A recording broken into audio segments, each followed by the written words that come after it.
जय हिंद, वंदे मातरम। दोस्तों, कुंदन एकेडमी के हिंदी ज्ञान यूट्यूब चैनल में आपका स्वागत है। दोस्तों, आज हम मध्य प्रदेश की मिट्टियों के वस्तुनिष्ठ प्रश्न देखने जा रहे हैं। सभी प्रश्न परीक्षा उपयोगी और महत्वपूर्ण हैं, क्योंकि ये क्वेश्चन किसी न किसी पेपर में पूछे जा चुके हैं, तो परीक्षा की दृष्टि से बहुत ही महत्वपूर्ण है। दोस्तों, शुरू से अंत तक वीडियो को देखिएगा, जिससे बहुत सारी चीज़ें सीखने और जानने को आपको मिलेंगी। चलिए, पहला क्वेश्चन देखते हैं, मिट्टियों से संबंधित है। काली मिट्टी का निर्माण किस चट्टान से हुआ है? देखिएगा, एमपीपीएससी 2013 में ये क्वेश्चन आया था। ऑप्शन है बेसाल्ट या आग्नेय चट्टानें, रूपांतरित चट्टानें, अवसादी चट्टानें, इनमें से कोई नहीं। तो इस प्रश्न का सही उत्तर क्या होगा?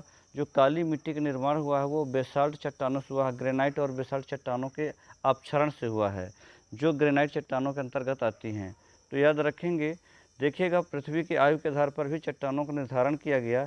जिस क्रम में यदि कहा जाए तो दक्कन ट्रेप की चट्टानों के अंतर्गत इनके अपक्षरण से काली मिट्टी का निर्माण हुआ है, जो कि मुख्य रूप से मालवा क्षेत्र में पाई जाती है।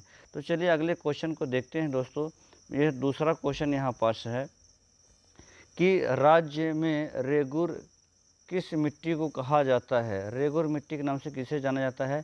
एमपी पटवारी 2008 में क्वेश्चन आया था। काली मिट्टी, जलोढ़ मिट्टी, कछारी मिट्टी और मिश्रित मिट्टी। तो इसका सही आंसर क्या होगा? दोस्तों, आप भी बताइए कमेंट बॉक्स में। तो राज्य में रेगुर मिट्टी के नाम से किसे जाना जाता है? काली मिट्टी को रेगुर मिट्टी के नाम से जाना जाता है। काली मिट्टी के कई और भी नाम हैं, जैसे इसको करेल मिट्टी कहा जाता है या चेरनोजम मिट्टी भी कहा जाता है, और काली कपास की मिट्टी भी कहा जाता है। तो कई नामों से इसको पुकारा जाता है। चलिए आगे देखते हैं। अगला क्वेश्चन है, तीसरा प्रश्न है, मध्य प्रदेश में सर्वाधिक क्षेत्रफल पर कौन सी मिट्टी पाई जाती है? सबसे ज़्यादा क्षेत्रफल में कौन सी मिट्टी पाई जाती है? जलोढ़ मिट्टी, लाल पीली मिट्टी, अगला ऑप्शन है काली मिट्टी और मिश्रित मिट्टी। तो जैसा कि आपको पता है कि मध्य प्रदेश के लगभग 47% भाग में काली मिट्टी पाई जाती है। काली मिट्टी का सर्वाधिक क्षेत्र मध्य प्रदेश में है। काली मिट्टी भी मुख्य 3 प्रकार की पाई जाती है।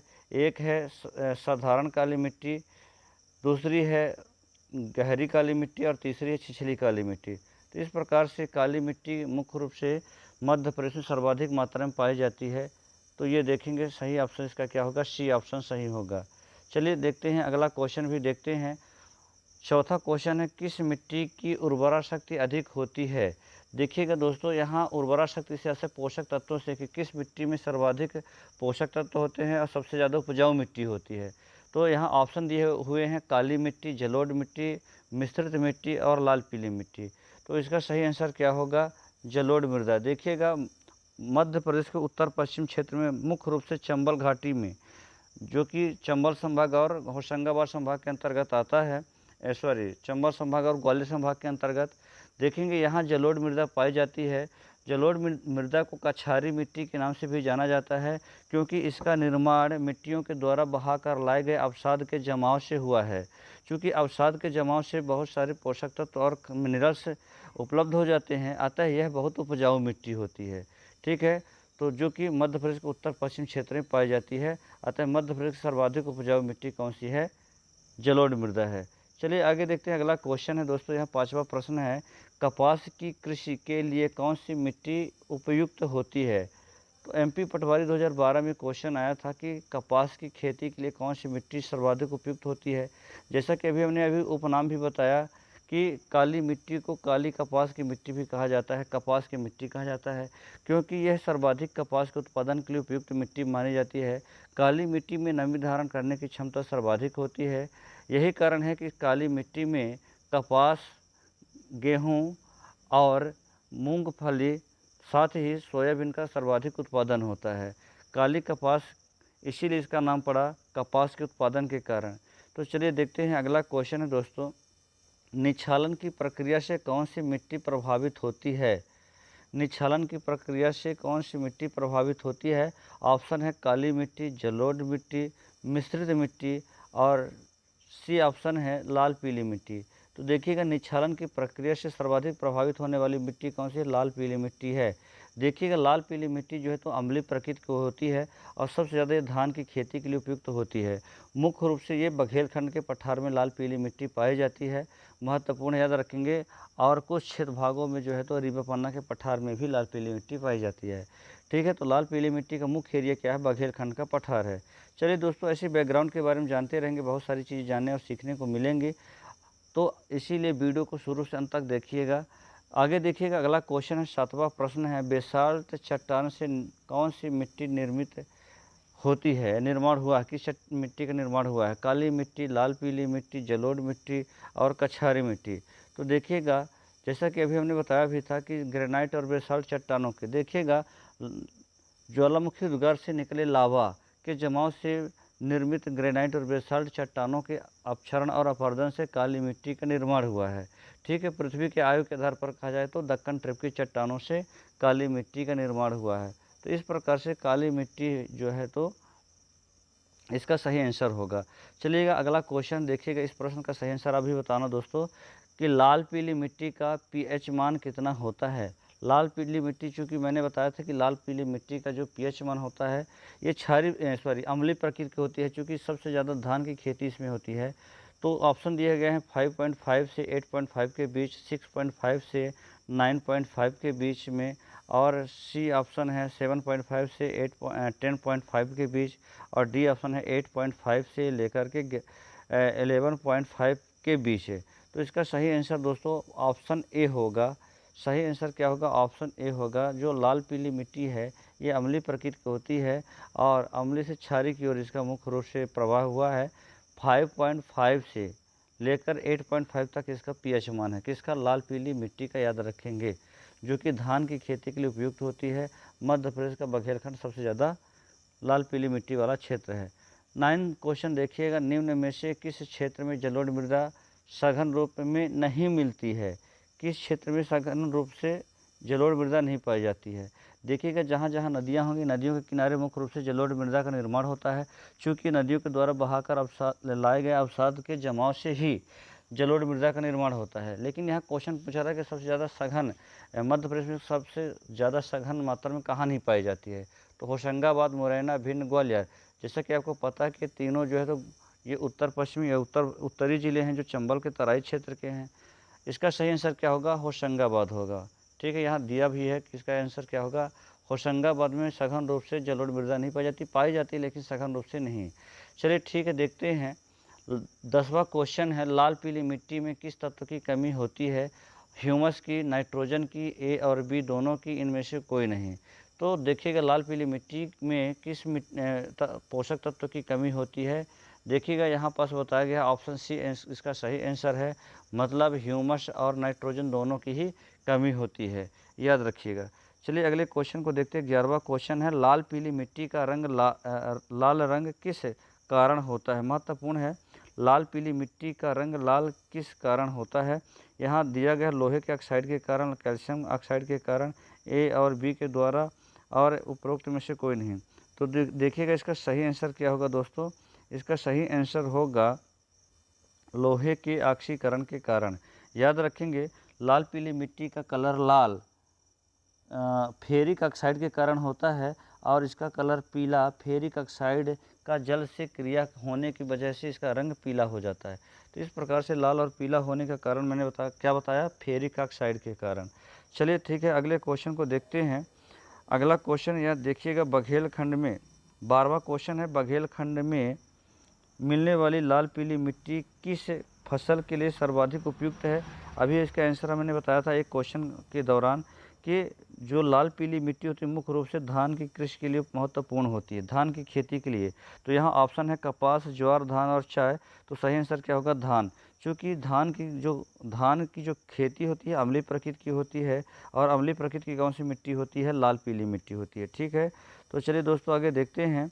इसी क्षेत्र में बालाघाट आता है। देखिएगा दोस्तों, मध्य प्रदेश में सर्वाधिक है धान की खेती बालाघाट जिले में होती है, जिसे मध्य प्रदेश का धान का कटोरा की भी उपाधि दी गई है।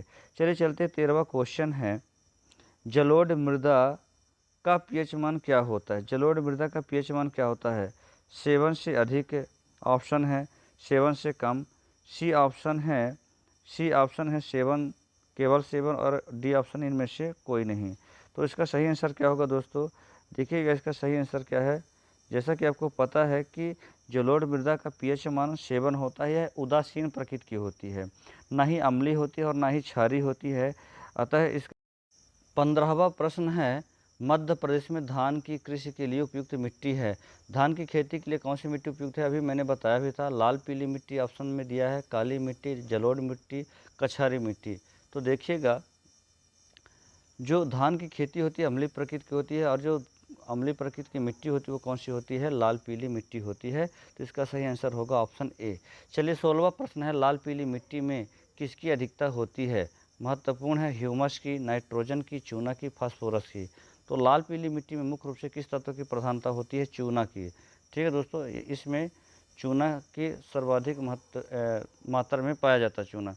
चलिए अगला क्वेश्चन है 17वां है, छिछली काली मिट्टी पाई जाती है सतपुड़ा क्षेत्र में, मालवा पठार में, नर्मदा सोन घाटी, बघेलखंड पठार में। तो छिछली काली मिट्टी मुख्य रूप से कहाँ पाई जाती है? छिछली काली मिट्टी जो है तो सतपुड़ा क्षेत्र में पाई जाती है, याद रखेंगे।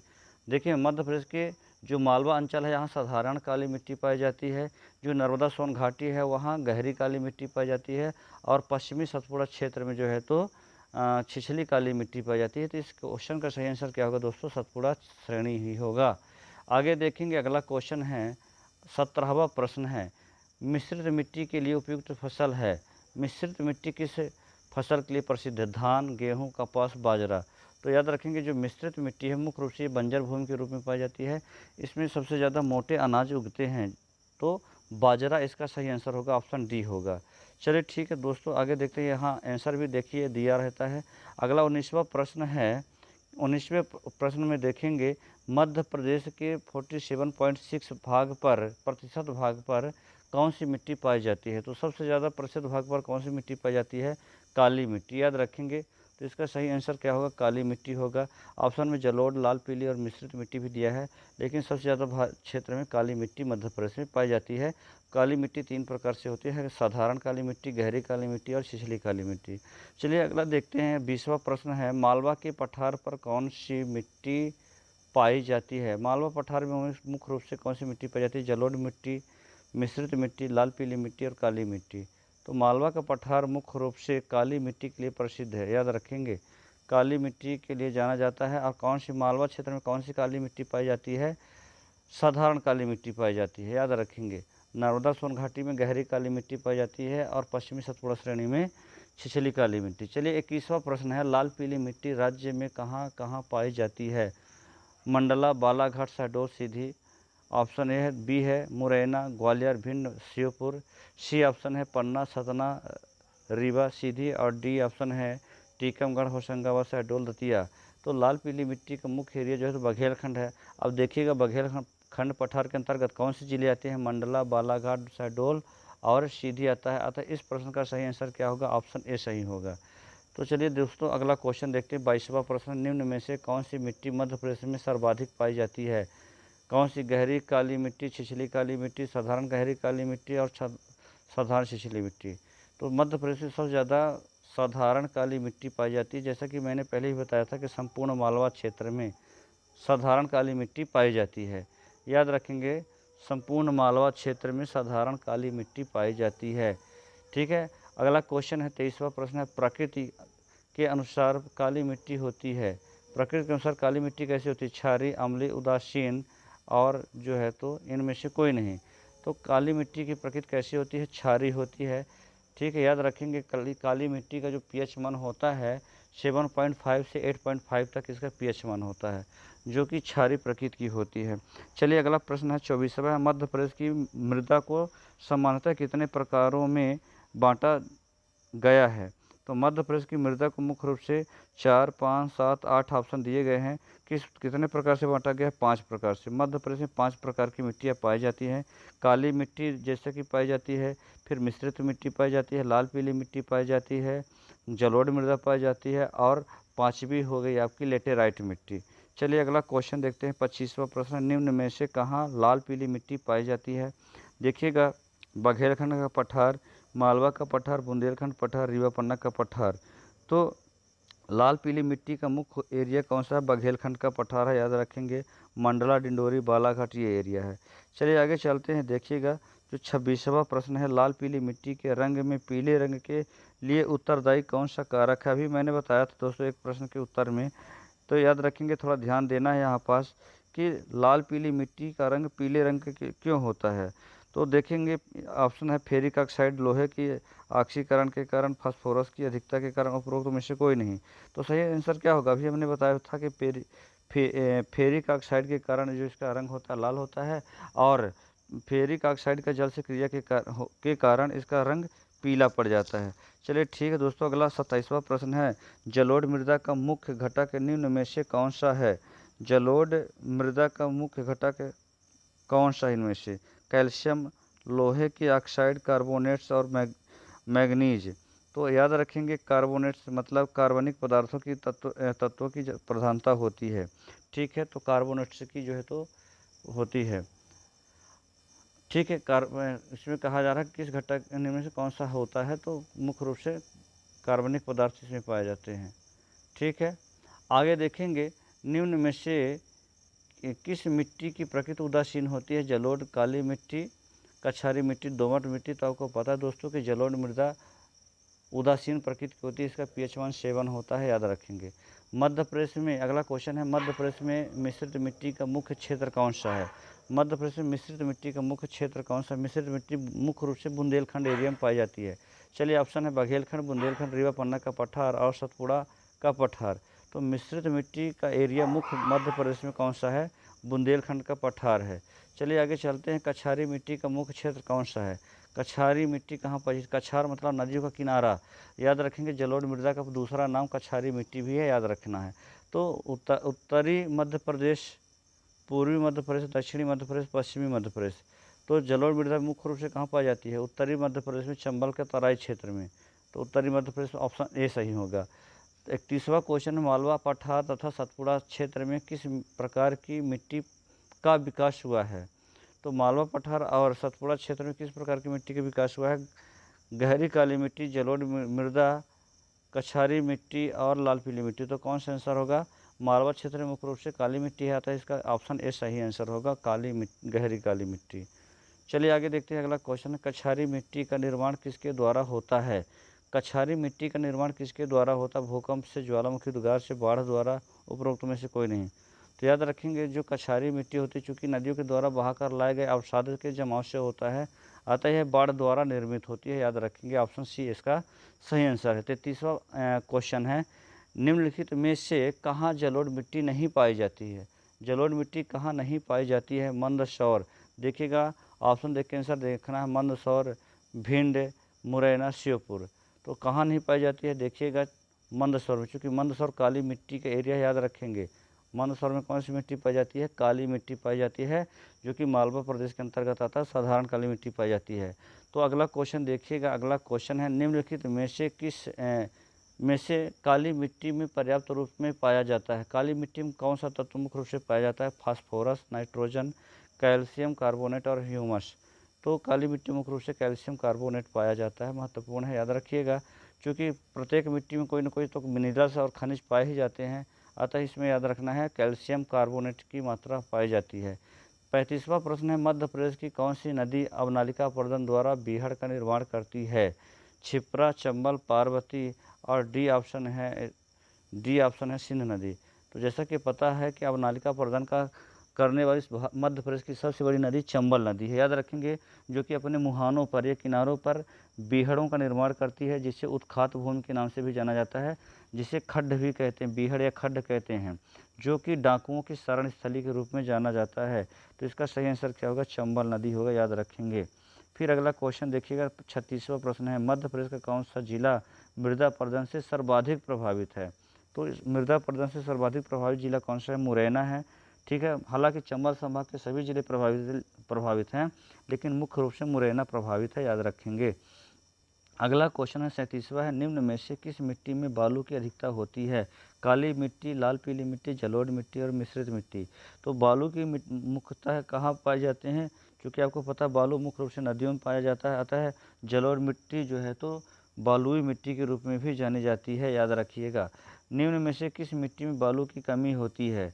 तो बालू की कमी किस मिट्टी में होती है दोस्तों, याद रखिएगा। यहाँ ऑप्शन है काली मिट्टी, जलोढ़ मृदा, लाल पीली मिट्टी, इनमें से कोई नहीं। तो काली मिट्टी में ही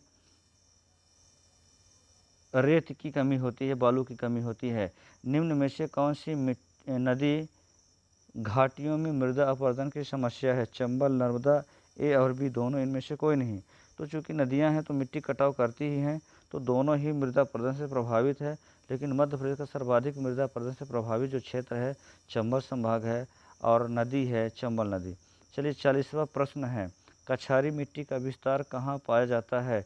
मुरैना, भिंड, ग्वालियर, सतना, रीवा, देवास, जबलपुर, उज्जैन, रीवा, झाबुआ, खंडवा, खरगोन। तो जैसा कि हमने बताया कि कछारी मिट्टी का मुख्य रूप से मध्य प्रदेश में विस्तार मुरैना, भिंड और ग्वालियर जिलों में है, मतलब चंबल संभाग और ग्वालियर संभाग में है। अगला क्वेश्चन है 41वां क्वेश्चन है, निम्न कथनों में से असत्य कथन का चुनाव कीजिए। काली मिट्टी का pH मान 7.5 से 8.5 के बीच होता है, सही है। ये कथन तो सही है। काली मिट्टी को रेगुर मिट्टी भी कहते हैं, ये भी सही है। मध्य प्रदेश में सर्वाधिक क्षेत्रफल पर जलोढ़ मृदा पाई जाती है, यही ऑप्शन गलत है। अतः सही इसका आंसर क्या होगा? ऑप्शन सी होगा, चूँकि यही मेल नहीं खा रहा है। और फिर काली मिट्टी, डी ऑप्शन है, काली मिट्टी का निर्माण बेसाल्ट नामक चट्टानों से हुआ है, तो सत्य है। चलिए आगे चलते हैं। 42वां प्रश्न है, निम्न में से कौन सा कारक भूमि अपरदन के लिए उत्तरदायी है? मतलब सॉइल इरोजन के लिए, मिट्टी कटाव के लिए सबसे ज़्यादा कौन सा उत्तरदायी कारक है? वर्षा, अत्यधिक चारागाह, त्रुटिपूर्ण भूमि प्रबंधन और ये सभी। तो क्या होगा? ये सभी है। ठीक है, सभी कारक महत्व उत्तरदायी हैं, क्योंकि मिट्टी का कटाव जो होता है बारिश कम होने की वजह से पृथ्वी के द्वारा कणों के गुरुत्वीय विस्थापन के कारण हो जाता है। इसी प्रकार तेज बहाव के कारण या बाढ़ के कारण जो है मिट्टी का कटाव होता है। सेम इसी प्रकार जो होता है अतिचारण के कारण मिट्टी का कटाव होता है। तो ये सारे कारक या तत्व महत्वपूर्ण हैं। चलिए 43वां प्रश्न है, निम्नलिखित में से कौन सा कारक मृदा अपरदन रोकने के लिए उपयुक्त नहीं है? मृदा अपरदन रोकने के लिए उपयुक्त नहीं है। बांध बनाना, सीढ़ीदार खेती, भूमि प्रबंधन और अत्यधिक चराई। तो देखिएगा मृदा अपरदन के लिए उपयुक्त कौन सा नहीं है? देखिएगा बांध बनाना, सीढ़ीदार खेती और भूमि प्रबंधन सही है। इसका सही आंसर क्या होगा? डी ऑप्शन होगा, क्योंकि अतिचारण से ही तो मिट्टी का कटाव होता है। अतिचारण को रोकना है, ठीक है, वृक्षारोपण करना, ये सारे मृदा अपरदन के उपाय हैं। चलिए आगे देखते हैं। 44वां प्रश्न है, मिट्टी के अपक्षरण को निम्न में से क्या कहा जाता है? मिट्टी के अपक्षरण को क्या कहा जाता है? रेंगती हुई मृत्यु, अवनालिका अपरदन, गली अपरदन, इनमें से कोई नहीं। तो इसको रेंगती हुई मृत्यु कहा जाता है, क्योंकि किसान प्रत्येक वर्ष जब खेती करता है तो जब मिट्टी कटाव हो जाने की वजह से उपजाऊ भूमि या पृथ्वी की ऊपरी लेयर कट के बह जाती है, जिसकी वजह से किसानों की खेती में समस्या आती है और उपज कम होती है। इस घटना को रेंगती हुई मृत्यु कहा जाता है। चलिए आगे देखते हैं। 45वां प्रश्न है, मिट्टी की प्रकृति के निर्धारक तत्व कौन से हैं? सरंध्रता, जल, खनिज, ये सभी। तो आपको पता है ये सभी तत्व जो है तो निर्धारक तत्व हैं। इन्हीं के माध्यम से जो है तो पोषक तत्वों की वजह से जो है तो मिट्टी में उपजाऊपन बना रहता है। 46वां क्वेश्चन है, मध्य प्रदेश के किस भाग में जलोढ़ मिट्टी पाई जाती है? जलोढ़ मिट्टी उत्तर पश्चिमी भाग में पाई जाती है। ऑप्शन पहला ही सही होगा, उत्तर पश्चिम या उत्तर भाग में पाई जाती है। बाकी के सही ऑप्शन नहीं है। ऑप्शन ए इसका सही राइट आंसर होगा। चलिए 47वां प्रश्न देखते हैं, निम्नलिखित में से कहाँ लाल पीली मिट्टी नहीं पाई जाती? मंडला, इंदौर, शहडोल, बालाघाट। तो इसमें अलग है, मालवा क्षेत्र में पाया जाने वाला इंदौर जिला, याद रखेंगे। यहीं जो है तो जलोढ़ मृदा नहीं पाई जाती है, काली मिट्टी का क्षेत्र है। अगला क्वेश्चन है 48वां प्रश्न है, किस मिट्टी को चेरनोजम और करेल मिट्टी के नाम से जाना जाता है? अभी हमने बताया था कि काली मिट्टी को चेरनोजम या काली कपास की मिट्टी या करेल मिट्टी के नाम से जाना जाता है।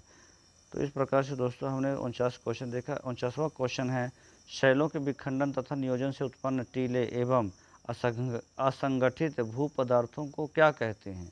क्या ढंग से क्वेश्चन पढ़ेंगे? अच्छा क्वेश्चन आया है दोस्तों, थोड़ा इसको पढ़िएगा। शैलों के विखंडन यानी टूटने या कह सकते हैं क्षरण होने से, नियोजन से उत्पन्न टीले एवं असंगठित भू पदार्थों को क्या कहते हैं? पठार, पहाड़, मृदा, इनमें से कोई नहीं। तो मृदा कहते हैं, चूँकि मिट्टियों का निर्माण किससे हुआ है? चट्टानों के अपरदन या कटाव से ही हुआ है, याद रखेंगे। तो इस प्रकार से दोस्तों हमने टोटल 49 क्वेश्चन की सीरीज हमने देखा है। आशा करता हूँ कि आपको समझ में आया होगा। इसके बहुत सारी बैकग्राउंड के बारे में भी मैंने बताया है। ठीक है दोस्तों, तो चलिए आज के लिए इतना ही। मिलेंगे अगली क्लास में। गुड डे, धन्यवाद। मुस्कुराते रहिए दोस्तों। वीडियो को लाइक करें, सब्सक्राइब करें और शेयर भी करें। धन्यवाद।